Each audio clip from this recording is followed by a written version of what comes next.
La rencontre de Joël Dicker. Joël Dicker, bonjour. Bonjour. Merci d'être avec nous sur Radio Judaïka. Vous êtes un écrivain très populaire. Votre dernier roman, Un animal sauvage, vient de paraître aux éditions Rosie Wolf. C'est votre propre maison d'édition. Il s'est déjà vendu à plus de 85 000 exemplaires. C'est un des meilleurs démarrages de toute la littérature française. C'est une histoire de braquage à Genève qui dure 7 minutes, mais qui va bouleverser la vie de plein de gens. Et il y est Mm. question d'apparence et de jalousie. Mais Joël, honnêtement, comme on est sur Radio Judaïka, on va parler d'abord de l'état du monde et depuis le 7 octobre, avant de revenir à votre livre. Est-ce que vous êtes surpris et attristé de la vague d'antisémitisme qu'on expérimente dans le monde depuis le 7 octobre? Évidemment, on peut être que surpris, très attristé, très inquiet, très démoralisé par la situation, par cet antisémitisme qui touche absolument tout le monde et dont on se demande quand est-ce qu'il va cesser et jusqu'à où il va aller et jusqu'à quand euh, la société civile va se lever pour dire stop. Est-ce que vous avez l'impression, Joël Dicker, que les Européens peut-être ne comprennent pas très bien qu'après les Juifs, ce sera le tour des autres Occidentaux? Je ne sais pas ce que les Européens comprennent ou ne comprennent pas. D'ailleurs, ça ne concerne pas qu'eux parce qu'on voit la situation catastrophique dans laquelle les Américains sont et dans laquelle les États-Unis sont euh, en termes, en termes politiques pour eux, en termes d'antisémitisme pour eux aussi. Mais je crois que la question plus globale, moi je trouve de ce qui ressort de ça, c'est de voir des générations qui arrivent et qui sont essentiellement nourries par des informations tirées de Instagram, de Facebook, et on est en train de construire un monde qui ne lit plus le journal, voire un monde qui lit de moins en moins. Et la société démocratique, elle existe parce qu'on lit, parce que la lecture construit notre cerveau justement pour être capable de comprendre les enjeux de l'autre, d'avoir de l'empathie, d'avoir du sens critique, d'avoir du sens analytique. Le fait de lire donne à notre cerveau la capacité de faire face aux fake news. Dans quel monde on va si on lit moins? Dans un monde dirigé, gouverné par les informations fausses. Et ça, c'est vraiment une catastrophe. Yvan Attal, par exemple, qui n'est pas très engagé, disait qu'il se sent beaucoup plus juif depuis le 7 octobre. Est-ce que quelque part, c'est votre cas aussi? J'ai pas eu besoin du 7 octobre pour me sentir plus juif, mais c'est évidemment dans des moments comme ça qu'on est rattrapé par nos origines. Et qu'est-ce que c'est votre lien avec Israël, Joël Dicker? Vous êtes déjà venu? Qu'est-ce que c'est vos souvenirs? Mon lien avec Israël est le lien fort que n'importe quel juif a avec Israël et, euh, et qui est un pays que je connais, évidemment, et dans lequel je suis déjà allé. Et j'ai un lectorat aussi en Israël. J'ai un lectorat, et ça c'est hyper important, dans le monde entier. Et des gens de tous bords, de toute culture, de religion, de toutes les religions. Et c'est là où je me rends compte justement ce que la littérature peut dans le vivre ensemble. Alors, parmi vos héros, je ne sais pas si quelqu'un vous l'a déjà dit, mais dans ce livre, il y a donc Sophie et Arpad. Et si vous ne le savez pas, vous allez rigoler, mais Arpad, en hébreu, c'est un vampire. Je ne savais pas du tout. Voilà. Donc, pourquoi avoir choisi ce prénom très original, Mais je Joël? sais pas. Et vous savez, je suis tombé sur une lectrice hongroise l'autre jour qui me tombe dans les bras et qui me dit merci, enfin un prénom hongrois dans un livre. Et je dis ah, c'est hongrois, Arpad. Moi, j'avais l'impression que c'était peut-être suisse ou suisse-allemand.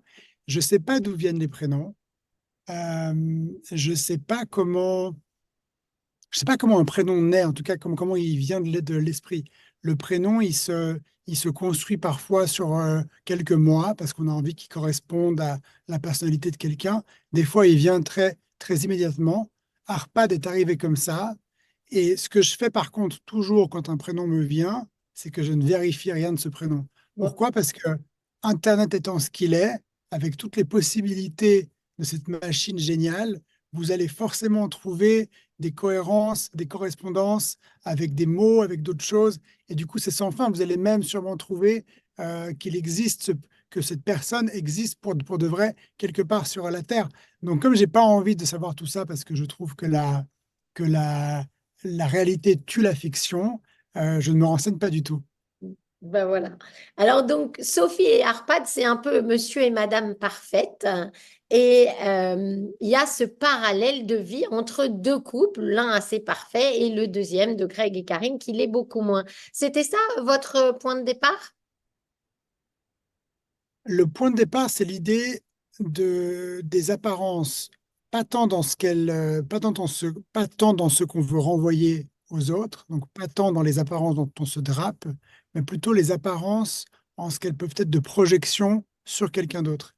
Et en l'occurrence, ce couple parfait dont vous parlez, Arpad et Sophie, ils ne sont parfaits que dans l'esprit des autres. Ils ne se présentent pas comme un couple parfait, ils n'essayent pas de jouer au couple parfait, ils sont perçus comme le couple parfait. Et ce qui est Exact. intéressant, c'est de se poser la question de ces apparences-là. Donc, quand elles sont une projection, un fantasme, il est intéressant de se demander de ceux qui projettent ce fantasme pourquoi ils le projettent. Et donc, cette perfection, la question, c'est pas ce qu'elle raconte de Arpad et Sophie, et qu'est-ce qu'elle raconte de Karine et Greg qui ont envie de croire que le couple parfait existe.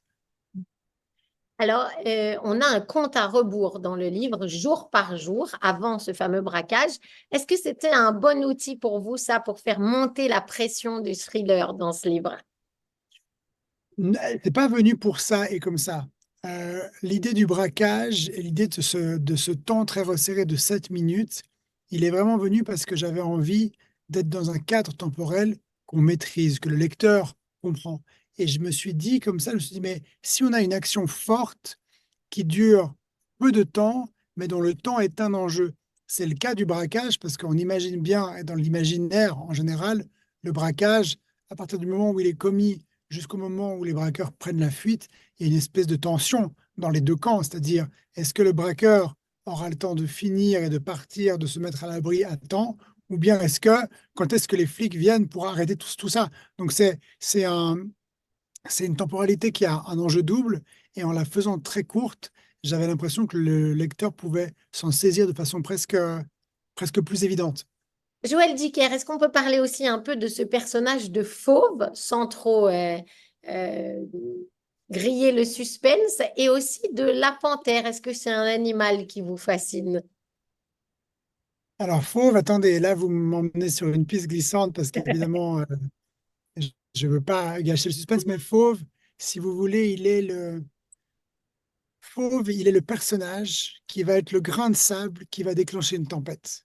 Parce qu'on a ces deux couples qui s'observent, qui se regardent. Karine et Greg admirent, sont fascinés par Arpad et Sophie. Ils vont même être fascinés jusqu'à l'obsession. Et voilà que Fauve va devenir le grain de sable dans le couple Arpad et Sophie, qui va entraîner la chute d'Arpad et Sophie et qui va entraîner la chute de Karine et Greg. Mais je chute sur les chutes parce que je ne veux pas en dire trop. D'accord. Et la panthère? Et la panthère, c'est le symbole de cette animalité. Alors Sophie, là, je peux le dire parce que c'est vraiment au début du roman. Sophie, elle porte un tatouage. Ce tatouage représente une panthère, et cette panthère représente quelque chose de Sophie dont on est loin d'imaginer ce que ça veut dire. Mais c'est un rappel à l'animal sauvage, à l'animalité de chacun et à l'instinct que chacun de nous possède. Et cet instinct, il faut le suivre. On oublie parfois qu'on l'a. On oublie parfois qu'il faut suivre cet instinct, et il est un guide formidable pour la vie. D'où le titre du roman Un animal sauvage. Vous vouliez partager aussi un peu le pouls de la ville de Genève. Et là, je vais être pas politiquement correcte du tout. Je n'ai jamais compris l'intérêt de cette ville. Alors, Là, Joël, vous êtes terrible. donnez-moi des C'est une bonnes ville raisons de extraordinaire. changer d'avis. C'est une ville extraordinaire. C'est une ville qui est à la fois urbaine et citadine et à la fois sauvage. Vous êtes directement du centre-ville, de l'hypercentre, au lac, dans les prairies, dans des champs, dans des forêts. Vous êtes en 30 ou 40 minutes au cœur des Alpes. Vous êtes dans cette ville qui est d'une mixité extraordinaire, qui est un mélange de gens et de genres extraordinaire, qui est une ville pleine de paradoxes, qui est à la fois une ville grande par son nom parce que on l'assimile à New York, Berlin, Londres, Paris, mais en même temps, c'est une minuscule petite ville, presque un village de 300 000 personnes. Donc, elle a toutes ses facettes, mais je crois que pour bien la découvrir, vous avez besoin d'un Genevois qui vous la montre de l'intérieur. Je vais venir vous voir. C'est bien Alors, rattrapé? ça va. Vous avez passé un après-midi en compagnie des hommes du groupe d'intervention de la police genevoise pour préparer ce roman. Ils vous ont aussi fait faire une descente en rappel. On est très loin, Joël Dicker, de l'image de l'écrivain tout seul dans son coin avec son ordi. Ça doit être assez jouissif pour vous, cette étape de préparation d'un nouveau roman. Alors, on a fait tout ça après coup, après le roman. Moi, je n'aime pas du tout et je refuse de me renseigner pendant le roman parce que j'ai toujours peur que la réalité attaque la fiction. Je vais vous donner un exemple très simple. Dans mon roman, à un moment donné, on est à la fin du mois de juin 2022, il fait beau et chaud et les gens se baignent à la piscine. Cette séquence-là, j'ai évidemment pas vérifié si ce jour-là de juin 2022, il faisait beau et chaud. J'aurais pu le faire très facilement. Quelques Oui. clics sur Google vous donnent l'info. Mais alors, qu'est-ce qui se passe si je le fais et que Google me dit, bah justement, ce jour-là, il faisait un temps misérable, il n'a jamais aussi froid, il n'a jamais fait aussi froid au mois de juin depuis 1850. Et qu'est-ce que j'aurais fait? J'aurais laissé ça quand même, j'aurais dit, ah ben alors il fait pas beau, donc qu'est-ce qu'ils font? Ils vont à l'intérieur jouer aux cartes? Non, je voulais qu'il fasse beau, il faisait beau, et c'est comme ça. Et donc, c'est pareil pour tout le déroulement de l'intrigue. C'est exactement pour cette raison-là que je ne me suis pas renseigné sur les policiers, les techniques de police ou autres, parce que je voulais avoir quelque chose qui soit vraiment crédible pour moi, pour mon intrigue. Et donc, je suis allé rendre visite à ces policiers du GIGN genevois, de groupe d'intervention de la police de Genève, après coup, pour parler de tout ça, mais une fois que le livre était fini. Et donc après, vous corrigez pas par rapport à ce que vous Surtout avez pas. Non, vécu, non. surtout Et je pas. pose même pas trop de questions sur ça.